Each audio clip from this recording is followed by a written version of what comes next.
Good morning. My name is Deborah Adams and I'm Communications Manager at the IEA Clean Coal Centre based here in London. Today's webinar will be presented by my colleague Paul Barua, and his subject is coal contracts, managing supplies over the long term. His report is out in draft.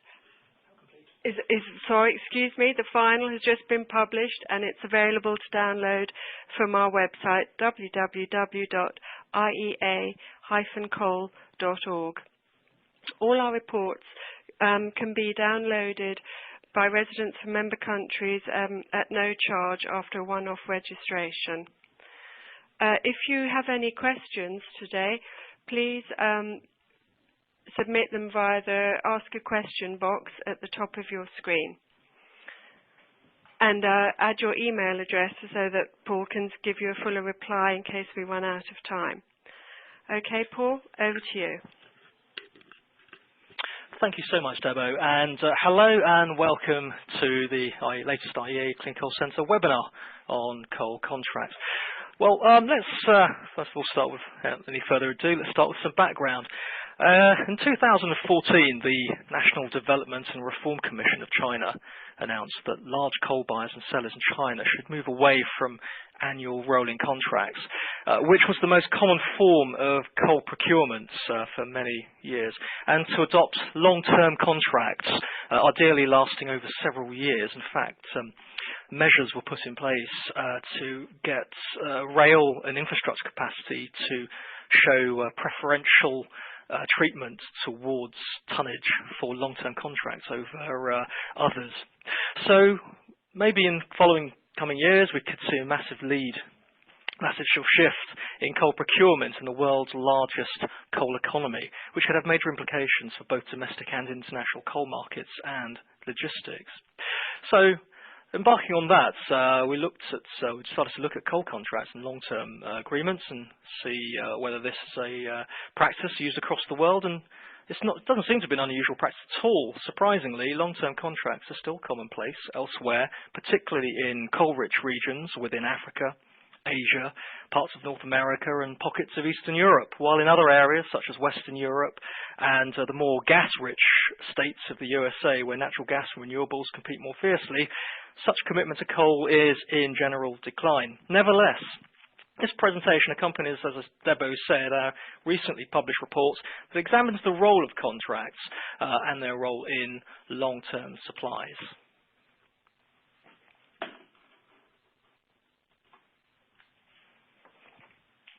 So over the next half an hour or so, I'm going to introduce you to some of the basic approaches to long-term coal procurement. We'll start with looking at the basic structure of an agreement and then describe some of the details and aspects that ensures that the agreement fulfills further confidence and trust amongst the parties that are involved. We'll also consider where long-term contracts are perhaps more appropriate and what type of arrangements can be made to secure tonnage and pricing mechanisms. We'll then provide a brief overview of purchasing in one of the world's leading coal import countries. I've chosen Japan, and then we'll conclude with some final thoughts. Firstly, I'd like to show a quick snapshot of the world coal market. In 2014, world coal production fell almost 1% to 8,200 million tonnes, mainly driven by a reduction in Chinese production and demand, a country which accounts for half of the global output. Some of this reduction was offset by a large increase in India and a modest increase in the United States. But 2015 is likely to see a further reduction as economic pressures in the Far East emerge and a slowdown in demand may well continue in China. Yet coal production remains incredibly large. In mass terms, more coal is probably mined than all other solid mineral metals and ores combined, so it's still a massively significant commodity. The map in the bottom half of the slide illustrates the movement of international coal trade. In 2014, international trade amounted to about 1,170 million tonnes of hard coal.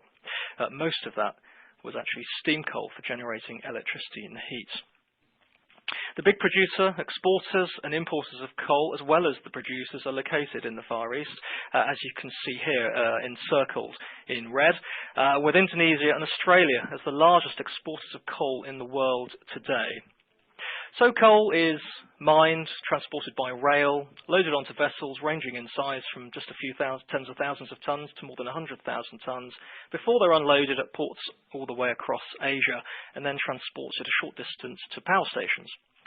All of these coal supply deals and transport deals, as well as those done across North America, Europe, Africa and Russia, are underpinned by written agreements in the form of contracts. And it isn't clear exactly what percentage of the world's coal production and trade is undertaken using long-term agreements, mainly due to commercial confidentiality. But in our reports, at least we try and gain a slightly better understanding and clarification of how these agreements are formed in certain parts of the world. And we'll share just a few of those findings now. Now, the first stage of the process is the initial connection between the buyer and the seller. Buyers will express a desire to purchase a certain tonnage of coal by contacting preferred sellers directly, or they'll publish an open tender in the news media, mainly industrial journals and the like. Similarly, a seller or a trader will offer a coal at a price and a certain quality using the same means. There's also electronic trading for spot or prompt coal, which is also commonplace, with traders, buyers and sellers who insert bids and offers via an e-platform, visible only to those who are members of the trading system, such as the global coal trading.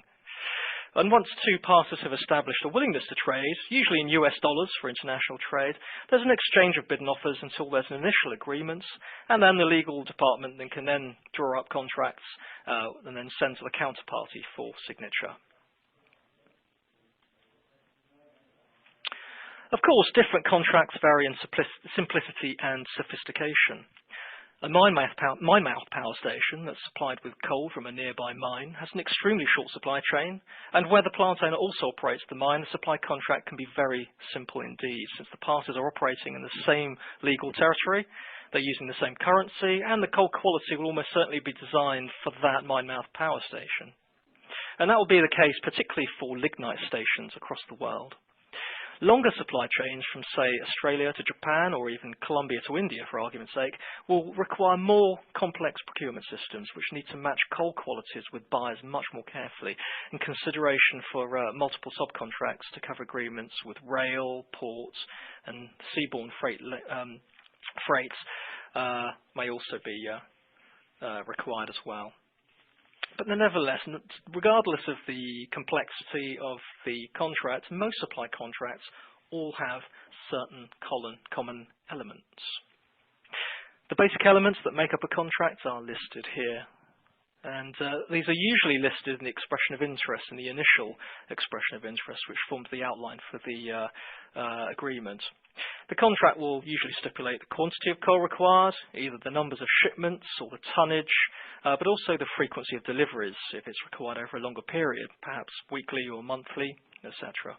Particularly if it's over a longer term than a spot cargo. It will also should indicate when the cargo should be delivered and also where. There'll usually be a base settlement price, typically based on the coal heating value and its other qualities such as moisture and ash contents.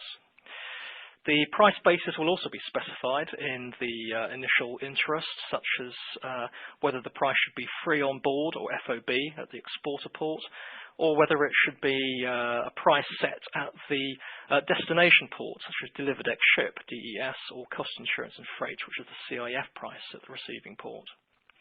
And as part of the price formulation, but equally importantly, to ensure the specification of the coal is within the tolerance of the power plant itself, there should be detailed spec of the coal using at least approximate analysis showing net calorific value, ash contents, volatile matter, etc.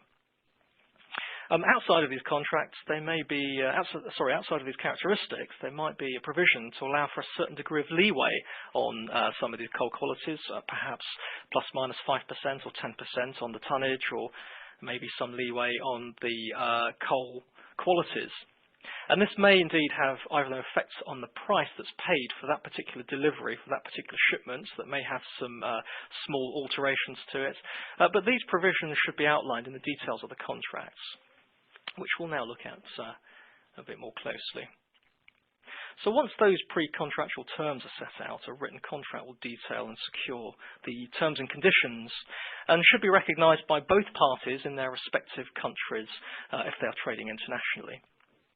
Now these sort of extra details are listed here, and they are discussed in more detail in the report, but I'll just give you a very, very quick overview and summary in the following slides.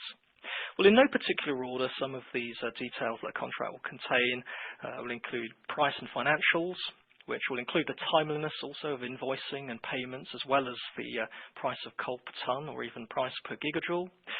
The arrangements for physical delivery, so when and where that delivery is expected to occur. Legal and regulatory matters, so need to ensure that the relevant parties comply with relevant laws. The allocation of duties and responsibilities and title effect simply can be explained as who does what in the agreement.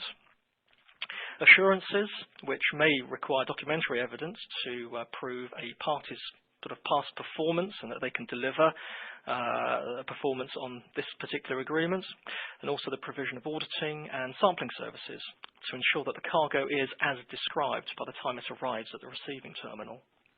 And also, contracts should also have certain clauses to deal with variations, what degree the parties can alter how much they can supply or receive cargoes, and also, of course, what can go wrong will go wrong, so especially under force majeure, so certain measures should be in place to deal with such events.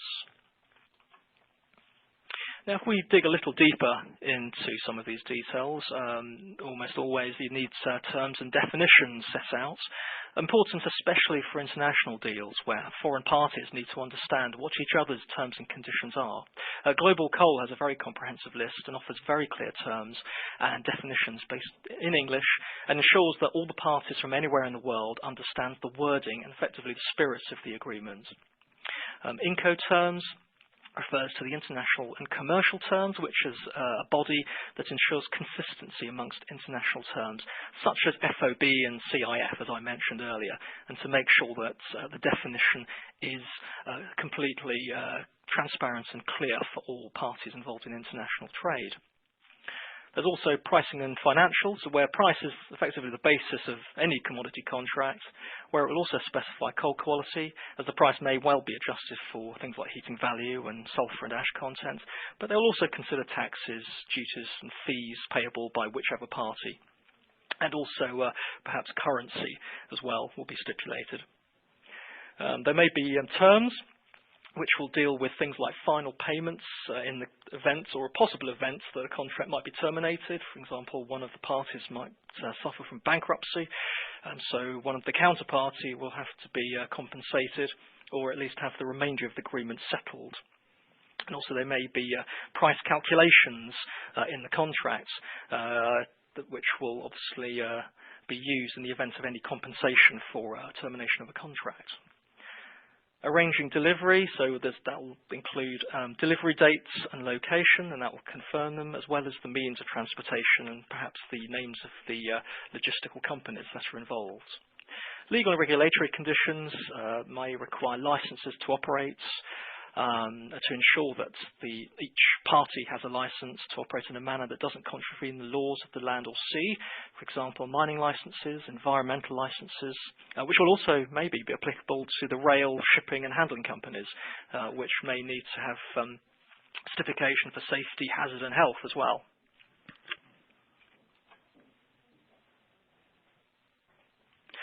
The allocation of duties determines who the parties are. It will name all the different parties that are participating in the contract, what they are expected to do, and their expected performance to ensure there's a satisfactory outcome of the agreement. The title determines who is effectively the legal custodian of the cargo at any point of the supply chain, and where the title transfers from the seller or trader to the buyer, as well as other professional third-party agents such as shippers, rail companies and barge operators. Delivering services and resolving issues, which really comes under assurances, might include warranties and promises to deliver the goods, as well as certification and credit ratings might be required as well. There'll be sampling, inspection of the product, as well as measuring mass and volume of the product throughout the supply chain to ensure that the quality and volume is as described. So the contents are what it says on the tin, effectively. Dealing with variations to the contract includes how to handle changes to the written agreements. As I mentioned earlier, contract termination. Under a worst-case scenario, the contract will stop and cease altogether. In other occasions, there may be force majeure and delays with shipping, so you'll have to deal with lay time and demurrage. Usually there's effectively a late delivery fee, which is what demurrage refers to, which might be, for instance, a daily charge for the charter. And also how to replace and compensate for tonnage that may be of substandard quality for one reason or another, and that comes under the term of resolutions, which I shall describe a little later. So these are all issues that are components of most coal contracts, and this list isn't exactly exhaustive, and indeed there's a lot of overlap between the various issues, but I've tried to compartmentalise the various aspects into appropriate categories to try and better understand these otherwise rather complex documents for the lay reader. But this list generally covers most of the main issues. Now, moving on to long-term contracts, which will contain many of these features described, but we now look at where a term contract has proven to be an effective form of coal procurement. And that's not to say that procurement strategies can't be replaced with continuous spot deals, but clearly a long-term agreement provides a great deal more certainty and reassurance to many buyers and sellers across the world.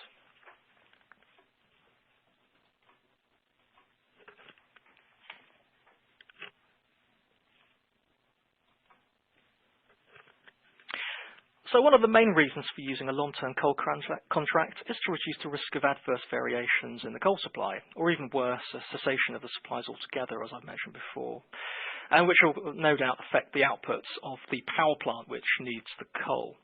So a coal contract ensures a certain degree of volume certainty at a given agreed price.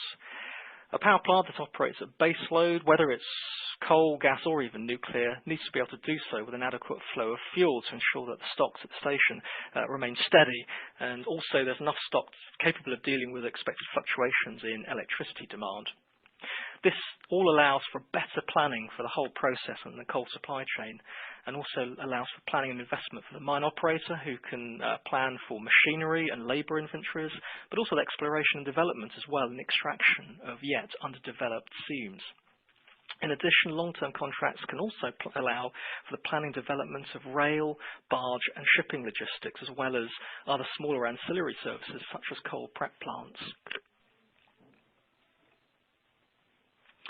The second most important facet of a long-term contract is probably price certainty.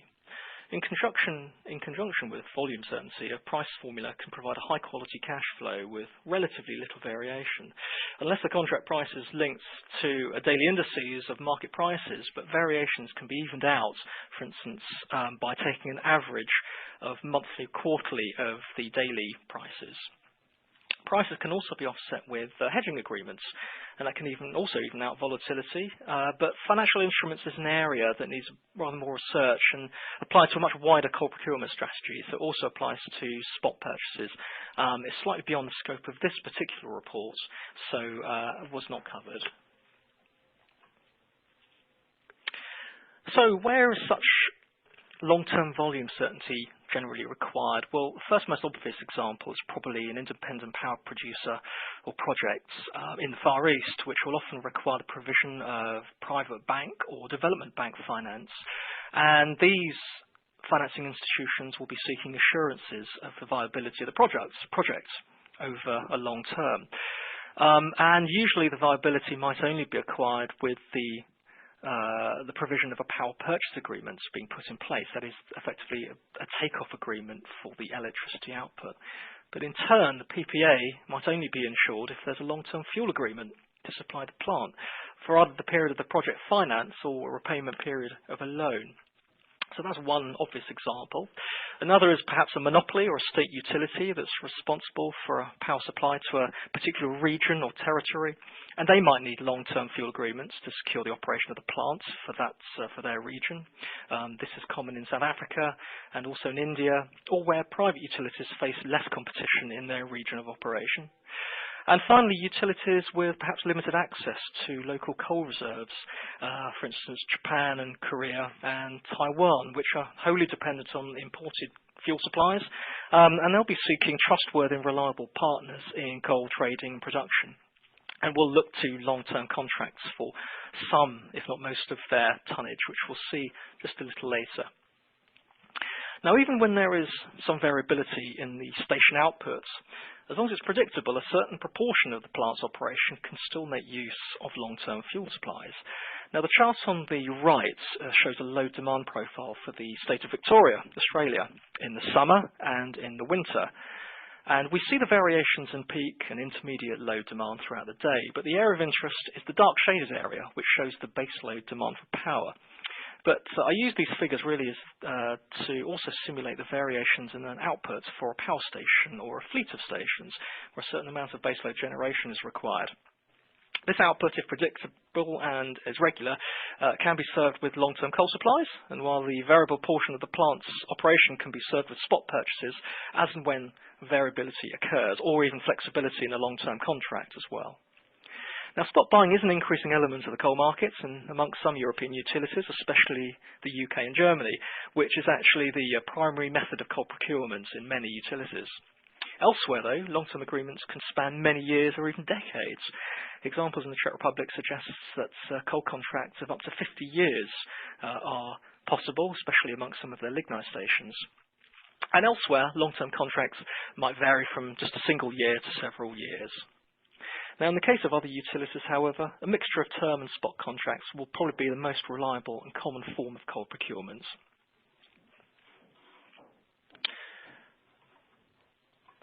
Now, focusing back on the term contracts, we see what form some of these agreements can take. Well, there are quite a few variations of term contracts which use three main methods. These contracts, or their variations, can be adapted for either fuel procurements, whether it's coal or gas.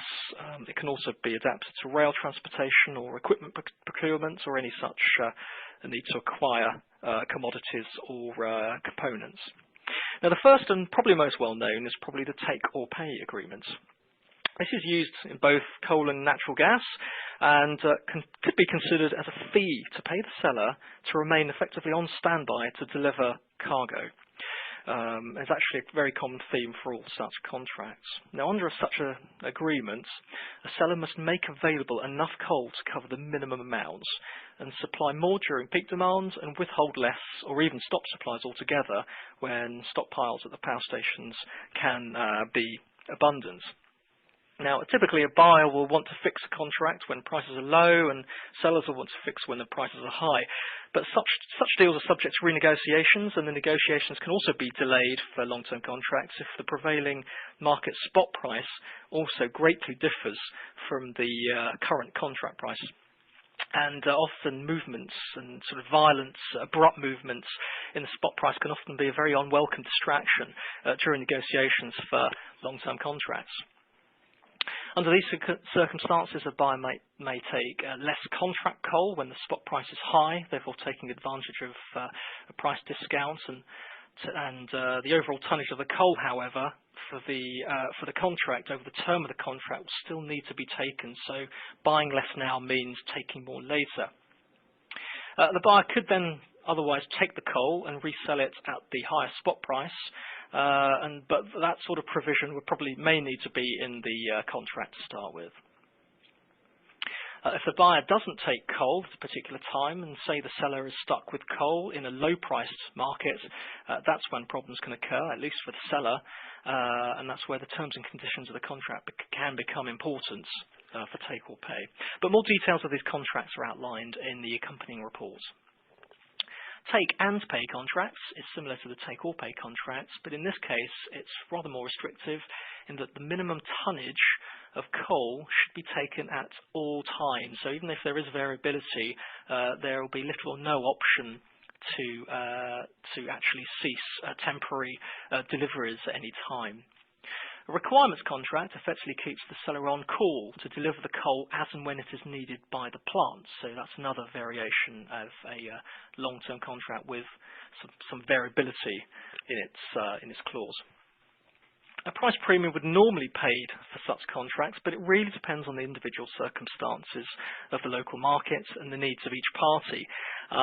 It's not unusual, for instance, for new Indian independent power projects investing in Indonesian coal mines, but in the past the coal would have been mined at almost sort of on a break-even cost basis, and so the cost was actually incredibly low, and so under those circumstances those sort of long-term contracts can work in the opposite direction. In the USA, the netback pricing is another possibility, which has meant that power tariffs can actually be linked to coal prices or vice versa. So the coal supply benefits during periods of high electricity prices, but the coal supply will also have to bear lower prices when electricity prices soften. So either way, the risk is shared between the buyer and the seller, but that's another fourth option.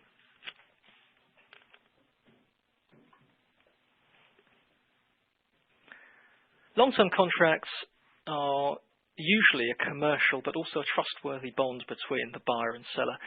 But occasionally events that are outside of the control of each party may disrupt the reliable delivery or receipt of coal. Also, whether parties believe they fulfilled their part of the arrangements, disputes can occur, requiring that the parties then refer to the contracts, or if there's ambiguity in the wording of the contract, they may then have to seek arbitration to get a settlement. And a worst case scenario would be to finally end up taking legal proceedings in either a local or an international court. Such examples might include finding disparities in the coal quality during routine sampling of coal along the supply chain, and a third-party sampling test may show that the quality or quantity differs from that expected by the buyer. Disputes can also occur over fairness of a contract, for example, where a buyer procures coal from another source, but the captive supplier may feel it's unfair that it was not approached first to supply that coal. And also, in past years, some Asian buyers have defaulted on contracts altogether, receiving some of the coal, but then refusing the remainder of the contract when prompt prices or spot coal prices dropped below that of the contract price. All of these eventualities and the companies involved in some of these events are described in the report, so there's more information there. So in an ideal resolution to such a dispute is where the contract will effectively have the provision to settle any complications arising and deal with any settlement outside of court, just between the relevant parties. And the good contract should also make up the shortfall to the sort of the incumbents, either in quality, quantity, or financially. Now we move on to pricing. Well, so pricing certainty has probably the wrong term. Maybe pricing predictability is a better title for this next slide. Several approaches to pricing can be adopted. Some of the basic ones are fixed pricing, which is self-explanatory, where there's a single price for every ton of coal. There's a few of these contracts are in place, but they do exist in parts of Southern Africa. There's a base price system, which has a price escalator, which effectively protects the fixed price from being eroded due to, for instance, inflation. So a very simple formula such as a base price plus the producer price index, or some sort of inflationary indices, a sort of macroeconomic index, as GDP as well, could be applied. Base price and escalators are common in rail tariffs, where you might have, say, a 2% escalator rates every year over a period of maybe 5 to 10 years, which is common and as seen in countries such as Russia. A cost-plus pricing system is similar to the escalator, but it can vary depending on the coal supplier's cost. For example, it might be the cost of diesel, tyres and spare parts to run a fleet of mining trucks, as well as the cost of extraction equipment, insurance or labour costs might also be included. A price index is probably the most convenient system. It's also probably the most dynamic. It moves in tandem with prevailing market prices, either on a regular basis or uses, as I mentioned before, an average of previous months' market prices to even out any excessive volatility arising from sort of daily movements. And one of the key benefits with the indexation with market prices is, of course, the transparency of reporting, where price indices are published openly and can be monitored by all parties almost every hour. If we now consider that price index system, any number of combinations of price indices can be used. Here's just an example, just a few, which are denoted by the terms API, API 2, 3, 4, so on and so forth, up to 12 in this case. Just to take an example, in the first column, API 2 is the average price for steam coal delivered to Northwest Europe, comprising of the Argus CIF ARA price index, Argus being one of the leading reporters of prices, ARA being Amsterdam, Rotterdam, Antwerp, so it's the major ports in the Netherlands and Belgium. And that's averaged with the IHS McCluskey Northwest Europe steam coal market price. So that provides the API 2. If we move to the next column, API 3, however, is the price for South African coal, in this case with a heating value of 5,500 kilocalories, so they actually specify a heating value. And this is for coal that's effectively waiting to be loaded in Richards Bay Coal Terminal in South Africa. So that's a specific price indices, presumably, obviously, for South African export coal. And as you go across the table, you see more export ports and destinations, which provide a useful benchmark for coal prices around the world. Now, what's missing from this table, however, is the Indonesian benchmarks and also the importance of Japan, Korea import market prices. But more information can be found on these and those other price indices in the accompanying report. Now, as well as day-to-day price indices, when one is considering coal prices over the long term, perhaps maybe 5 to 10 years, an outlook on coal prices over several years must be considered. Now, this graph is a very simple regression analysis of prices for historical Brent crude on the x-axis in dollars converted to dollars per ton of coal equivalents, and in the y-axis is the Australian steam coal price in dollars per ton of coal equivalents on the y-axis. And of course, these are the prices for the same period at the same time. These are actually based, I believe, monthly energy prices. And we see here that the relationship between oil and coal prices shows a fairly good lineage between these two. And so, for whatever reason, it may be competition between coal and gas, because of course much of the gas price is oil indexed or related to oil. But surprisingly, in my reports, when I show a similar chart showing, for instance, Asian LNG versus coal prices, Australian coal prices, it actually shows a sort of a more diffuse and less linear relationship. So clearly there's some other factor going on there. But nevertheless, whether the price relationships between different commodities are direct or indirect, it does illustrate how coal prices over the long term should still be considered carefully amongst the wider energy market and other energy commodities.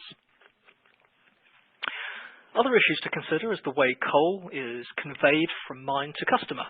As mentioned earlier, there are several delivery points that can be stipulated by the contract and determines when the title of the cargo transfers from the seller to the buyer.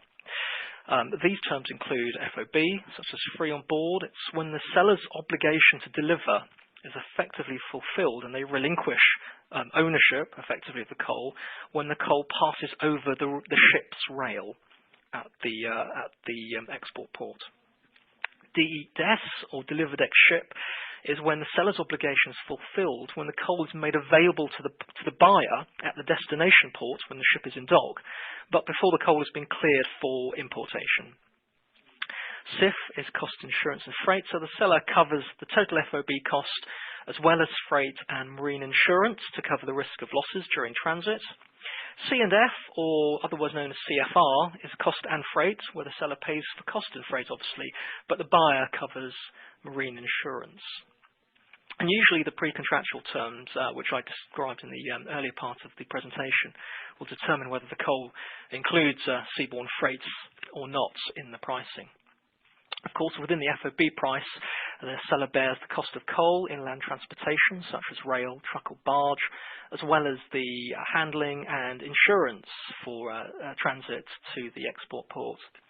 Within the DES, CIF and C&F price, the buyer must bear the cost of receiving the coal into port, and then transferring the coal to the ongoing inland transportation for delivery to the power station stockyard. So these multiple services may be provided with separate contracts, as in the inland transportation and ports facilities.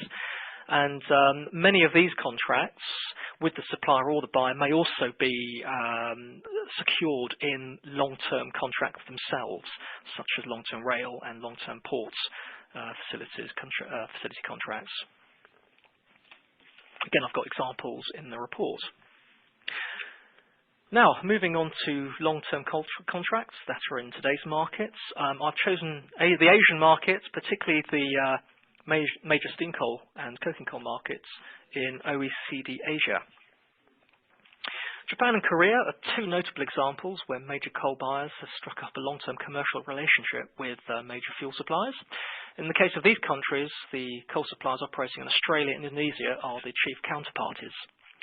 Many of these counterparties are also part-owned by major utilities, particularly in Australia. They're owned by major utilities and steel manufacturers in Japan and Korea. The reason for this being energy security. Both of these countries are entirely dependent on their imports for their coal supplies. In 2015, an annualized estimate for Japanese imports sees them importing almost 190 million tons of coal, broken down into these various products here. Korea could import 135 million tons of coal, so vast amounts of trade going on, and their primary source of coal supply for these countries. And while buyers in China and India are also emerging as key players in the seaborne coal markets, the OECD Asian buyers of Japan, Korea and also Taiwan are still in a very important event in the coal buying calendar. Part of the reason for this is that in the past, Japan, Korea and Taiwan purchased relatively small amounts of coal on the spot markets, but a large proportion of the procurement, is to some extent a significant proportion is still on a term basis, on a long-term basis. Usually Japanese power utilities negotiate fixed-term contracts at negotiated fixed prices in March every year for delivery in the forthcoming 12 months. Now, these negotiations tend to account for 75% of Japan's term-based tonnage. The remaining 25%, however, of their term tonnage is generally settled over the remaining course of the year. So there's a very large amount of negotiation happening in the first quarter, which is usually watched with great interest by the world's sort of coal media. Now, it's not exactly clear how long these contracts run for. Some of these contracts are 5 years, others roll every year, but they've been effectively doing this process of negotiation and securing tonnage for, well, decades now. There's clearly an emphasis on security of supply of good quality coal from Australian mines, and hence the Japanese power utilities often pay a price premium for these contracts, which are in line with the average price of Australian export coal, typically for steam coal at the port of Newcastle in New South Wales. Now, regardless of the overall term of the contract, whether it's 1 to 5 years, each year the price negotiations are usually led by one of the major utilities. For example, Chubu, TEPCO, Tohoku and Shikoku are just a few of the major utilities that spearhead the negotiations. On the other side, negotiations from the Australian miner side are often influenced by effects of mining costs, currency movements, labour costs and so on and so forth, as well as, of course, the buyer's ability to pay.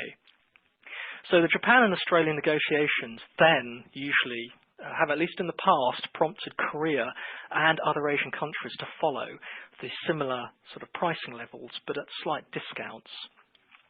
But throughout the year, more utilities across Asia have carried out independent deals with other key supplying countries, particularly Indonesia. Now, Indonesia has a new benchmarking system. I say new, it's introduced in the last couple of years, and that's emerged to ensure that Indonesian coal remains competitive with Australian coal without being underpriced either. And so generally Indonesian coal is always adjusted downwards to take into account the lower heating values compared to Australian coals due to the higher moisture contents. Ironically, the Indonesian benchmark price also tracks the Newcastle price. So effectively, whatever happens to the Australian export price will usually be reflected in the Indonesia benchmark. And also that's a lot more of that is explained in the report as well. The coal market has become even more dynamic when other buyers in India and China enter the market throughout the year. And so, of course, with these countries also importing north of 100 million tonnes of steam coal, there's even greater uncertainty in supply and demand balance in the Asia-Pacific coal market, making negotiations rather more lengthy and tricky to follow. So we're almost at the end of the webinar. We've only touched upon coal contracts and long-term agreements. The report contains examples of coal contracts, and so effectively this is the extra coverage of the report. So what I'd like to do is now perhaps take some questions. Do we have questions there? Yep. And let's have a quick look.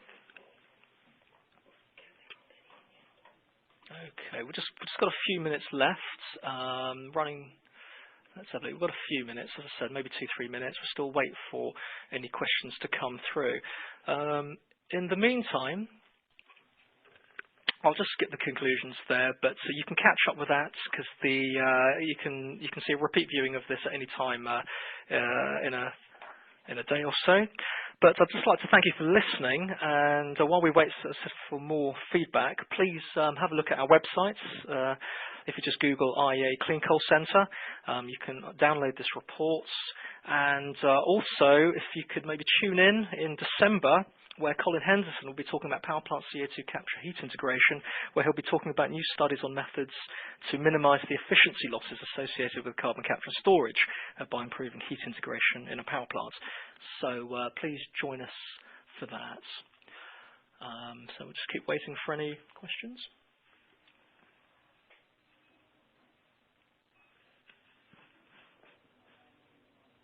And maybe I'll just skip back to the conclusions to remind us of what we talked about in the last 45 minutes.